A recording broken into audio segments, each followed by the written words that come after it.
పెట్టుబడులు వస్తున్నాయి. దావోస్ పర్యటనలో నారా లోకేష్ ఒక గేమ్ చేంజర్ లాగా మారాడని చెప్తున్నారు. అసలు రూపాయి కూడా రాదు సార్. దావోస్ పర్యటన ఛార్జీలు సరిపోయే అంత పెట్టుబడి కూడా రావు మనకి. ఏంటి హోంమంత్రి గారు పరామర్శిస్తున్నారంటే ఎవరు ఆ సొంత డబ్బులతో ఏం బాటల ప్రభుత్వ ధనాన్ని వేసుకొని కారు వేసుకొని వెనకొక ముందో కారు 4 కార్లు ఎవరైనా అంతే కాదు. ఆయన ఎవరైనా నేను కాదంటలా, దాంతోపాటు పోతున్నారు. కాకపోతే కొంత నాయకులు కొంతమంది కట్టుంటారంటే విజయభాస్కర్ రెడ్డి గారు చూసుకోండి, కోట్ల విజయభాస్కర్ రెడ్డి మంచి అడ్మినిస్ట్రేటర్.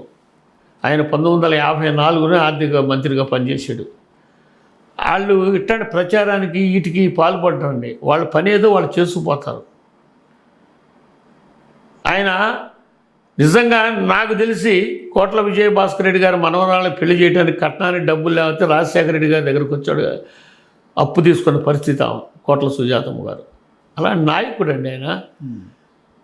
అట్లాగే కమ్యూనిస్టుల్లో ఉన్నారు. ఇవాళ ప్రభుత్వంలో వైఎస్ఆర్సీపీ మా వాళ్ళు పెట్టుబడిదారీ వ్యవస్థలే, తెలుగుదేశం వాళ్ళు పెట్టుబడిదారీ వ్యవస్థలే. ఆ పెట్టుబడిదారీ వ్యవస్థని ఈ పెట్టుబడిదారీ వ్యవస్థని ప్రశ్నించే కమ్యూనిస్టులు ఒక్క లేడు రాష్ట్ర అసెంబ్లీ. ఇక్కడ కానీ అక్కడ ఒక్కడున్నాడు సాంబశివరావు గారు. ఆయన ఒక్కడ మీరు అసెంబ్లీ చూస్తుంటే చూడండి, ఆయన సబ్జెక్టు మీద ఆయన ఇచ్చిన సందర్భం వరకు 2 పార్టీలతో పర్లేకుండా చక్కగా మాట్లాడుతున్నాడు. ఇక్కడ అది లేదు, అసలు ఎవడు మాట్లాడేవాళ్ళు లేడు సార్.